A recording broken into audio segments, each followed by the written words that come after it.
Welcome to Revenge with Lyra. This is the last time I'm asking, why is your daughter living in my home? My mother didn't raise her voice. She didn't need to. Who does she think she is? God's gift. My name is Elena Brooks, and I learned that day that cruelty doesn't always shout. Sometimes it stays calm so everyone else looks unreasonable. I stood at the top of the stairs with a glass of water I hadn't touched. My aunt froze in the living room. My uncle's mouth opened, then closed. No one answered her. No one ever did. Not when she spoke like that. I didn't argue. I didn't explain. I didn't defend myself. I turned and walked into the bathroom and locked the door. It wasn't drama. It was survival. When people strip you down to something less than human, the worst thing you can do is react and give them proof they were right. A minute passed. Maybe two. Then I heard it. A scream. Sharp, sudden, followed by a violent crash that rattled the walls. The sound wasn't loud because of the fall. It was loud because of what it meant. I unlocked the door and stepped out just as the house collapsed into chaos. My mother lay at the bottom of the stairs. My family was on their knees around her, crying, apologizing, begging. Not to me. To her. I gripped the railing and felt something cold settle in my chest. Not fear. Not guilt. Understanding. Because accidents don't change families like this. But consequences do. And whatever happened on those stairs had just turned me from a problem they controlled into a truth they were terrified of facing. They didn't ask me to come down the stairs. They didn't look at me at all. Everything orbited my mother.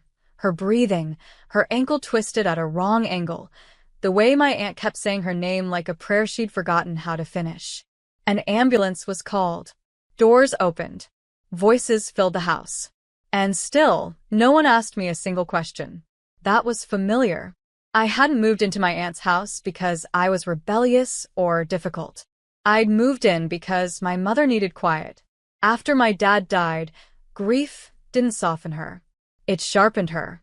I became noise she didn't want to manage. "You're adaptable," she'd said, handing my suitcase to my uncle like it weighed nothing. "You'll be fine here." Here had been supposed to be temporary. A few weeks. A reset. But weeks turned into months, and months turned into looks, tight smiles, sighs that followed me from room to room, whispers that stopped when I entered. I learned quickly how to be small, how to clean without being asked, how to eat less, how to make my presence feel like a favor. That morning before the fall, I'd overheard my aunt on the phone. "She's still here," she'd whispered, like I was a stain that wouldn't come out. "Her mother says she'll figure something out." She hadn't. And now my mother lay on the floor of a house she claimed I didn't belong in, surrounded by people who suddenly understood that this situation wasn't just uncomfortable. It was visible. As the paramedics lifted her onto the stretcher, her eyes finally found mine. Not pain. Not fear. Calculation. And in that look, I realized something important. She wasn't wondering if she was okay. She was wondering what I was going to say next. The hospital visit turned everything quiet in a way I didn't trust. My mother's injury wasn't life-threatening. A bad sprain. Some bruising. Enough pain to keep her in bed. Enough sympathy to fill the room. Enough attention to erase the question no one wanted to ask out loud. What really happened in that house? When they came back without her, the energy shifted. My aunt avoided my eyes. My uncle spoke to me like I might break. And for the first time since I arrived, they didn't tell me what to do. They didn't know how. That night, I lay awake in the guest room, staring at the ceiling fan spin shadows across the walls. I replayed the moment over and over. Not the fall, but the seconds before it. My mother's voice. Calm. Sharp. Certain. "Why is your daughter living in my home?" Not my home. Her home. That distinction mattered to her. It always had. I got out of bed and went to the kitchen. The house creaked like it was holding its breath. On the counter sat my aunt's planner, open to the week. Appointments. Grocery lists. Notes written in neat ink. There was nothing about me. No plan. No timeline. No explanation for how long I was supposed to exist in their space. I went back to my room and pulled out my notebook, the one I'd been using for school. I flipped past math problems and half-finished essays and opened to a blank page. At the top, I wrote one word: record. I didn't know why yet. I just knew that everything that mattered always seemed to disappear the moment adults decided it was inconvenient. I started small. Dates. Who said what?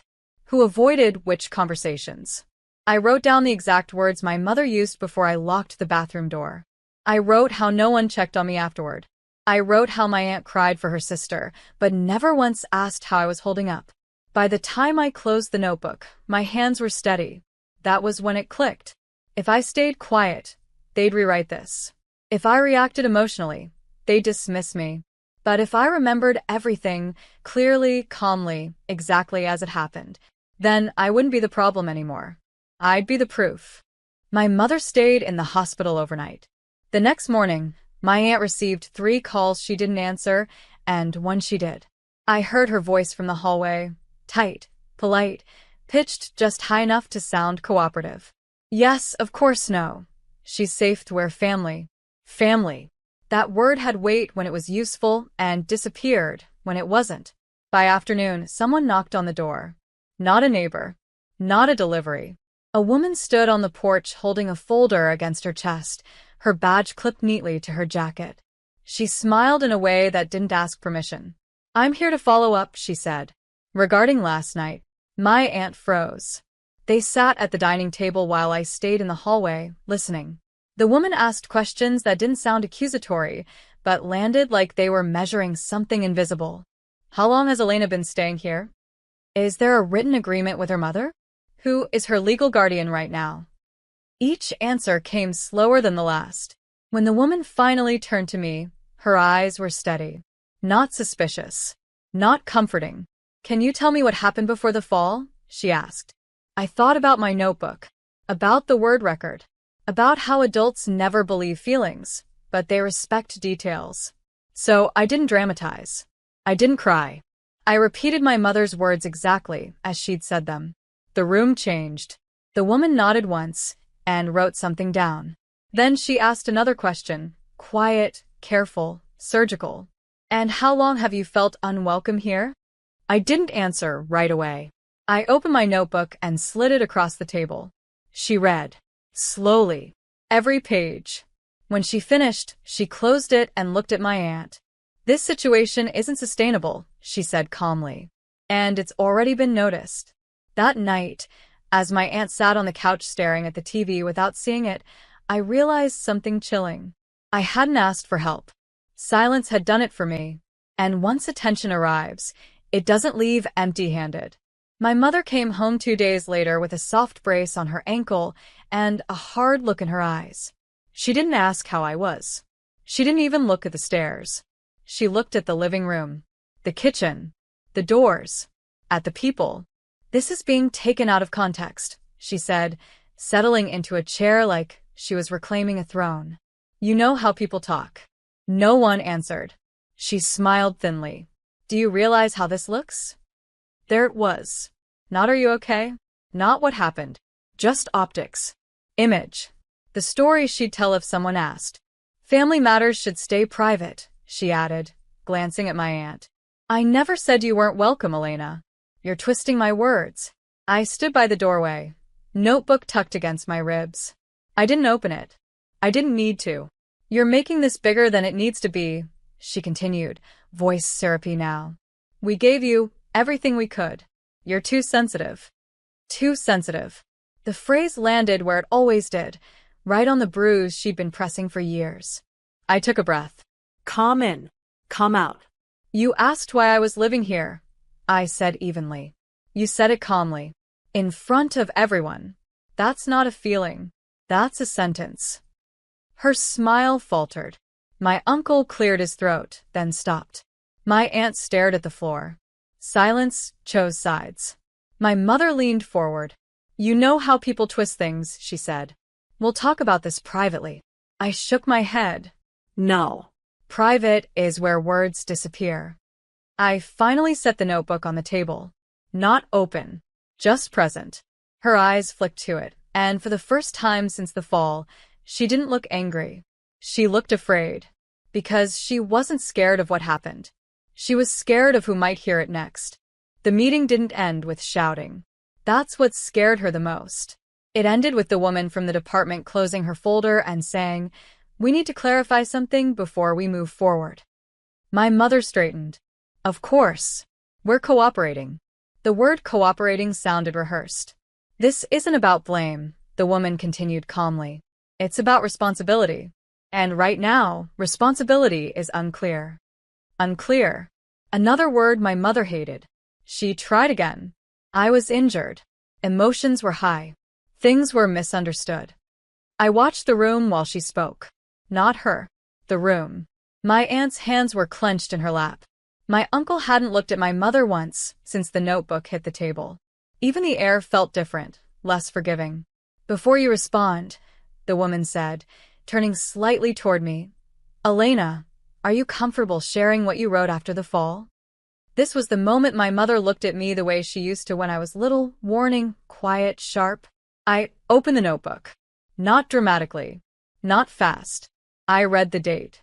The time. Her exact words. The silence afterward. The way no one checked on me. The way I learned to make myself smaller so I wouldn't cause problems. When I finished, no one spoke. Then the woman asked my mother one question. "Can you explain why none of this was addressed before someone got hurt?" My mother opened her mouth. Closed it. Tried again. "We didn't think it was that serious." That was it. No justification. No explanation. Just the truth she'd been avoiding. The woman nodded once and wrote something down. Slowly. Deliberately. In that moment, I understood something powerful. My mother wasn't losing control because I spoke. She was losing control because everyone else stopped protecting her. And once a room decides to listen, there's no way to take the story back. The shift didn't happen all at once. It happened quietly, like a door closing in a house you've lived in your whole life, only this time it locks. The woman from the department didn't raise her voice. She didn't threaten. She simply said, "For now, Elena will not be returning to unsupervised care under the current arrangement." My mother laughed once. A short, disbelieving sound. "You can't be serious." "I am," the woman replied. "This is temporary while we complete a full review." Temporary. That word finally broke something. My mother stood up too fast, wincing as she grabbed the back of a chair. "This is insane. I'm her mother." "And that's why this matters," the woman said evenly. No one rushed to defend her. No one softened it. My aunt didn't look relieved or angry, just tired. My uncle stared at his hands like they belonged to someone else. "You're all taking her side," my mother said, voice shaking now. "After everything I've done?" I didn't answer. I didn't need to. The woman slid a document across the table. Conditions. Supervision. Evaluations. Limits. Loss of control. Printed in black ink. "This isn't punishment," she said. "It's protection." My mother's eyes filled, not with guilt, but with shock. This wasn't the ending she'd rehearsed. There was no scene where she explained herself, and everyone nodded. No version where her authority restored itself. When she looked at me, it wasn't anger anymore. It was disbelief. Because she was finally realizing something terrifying. I hadn't ruined her life. I'd simply stopped carrying the weight of her choices for her. And once that weight shifts back where it belongs, it doesn't ask permission. We didn't leave in a rush. That surprised me. I'd always imagined moments like this would be loud. Arguments spilling into the street, someone chasing after me, shouting my name like they suddenly remembered it mattered. But instead, we walked out calmly. Shoes on. Notebook in my bag. The door closing behind us with a sound so ordinary it almost felt wrong. My mother stayed inside. She didn't follow. She didn't call out. For the first time in my life, she had nothing left to say that could change what was happening. Living somewhere else felt strange at first. Not unsafe, just unfamiliar in a quiet way. Mornings came with questions instead of assumptions. "Did you sleep okay? What do you want for breakfast?" No one praised me for being mature. No one expected me to disappear to make their life easier. And slowly, something inside me unknotted. There were supervised visits later. Short ones. Awkward ones. My mother spoke carefully then, like someone reading from a script she didn't believe in yet. Apologies floated around the room, soft and incomplete. I listened. I nodded. I didn't rush forgiveness. Because forgiveness, I learned, isn't something you give to make other people comfortable. It's something that happens after accountability. Sometimes, late at night, I think about the moment on the stairs. The words she said. The way I locked the bathroom door instead of answering. I don't replay the fall. I replay the choice. The choice to stop explaining myself. The choice to let the truth stand on its own. I didn't plan revenge. I didn't raise my voice. I didn't push anyone. I just refused to carry a lie that wasn't mine. And that turned out to be enough. So, if you're listening to this and you've ever been told to stay quiet for the sake of peace, ask yourself something honestly. Is it really peace? Or just silence that protects the wrong person?